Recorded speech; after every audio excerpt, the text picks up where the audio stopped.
To ensure smooth energy supply during peak demand seasons, a power supply company in East China's Hefei has integrated 5G plus quantum technology into the city's virtual power plant for smarter power management.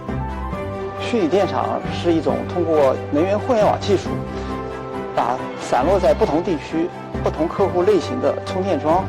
空调、储能电站等电力负荷及新能源整合起来，实现统一、精确的柔性控制和协调优化。Hefei Virtual Power Plant System was officially launched in February 2020. The latest upgrade has greatly improved the efficiency of the system. 原来我们对一个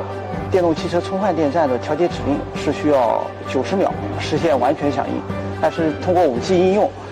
将调节指令完全响应时间大大缩短到15秒以内。而量子加密技术则使得复合调节指令加上一个随机变化的密码，大幅提升了复合调度指令的安全性和可靠性。我身后的是未来换电站，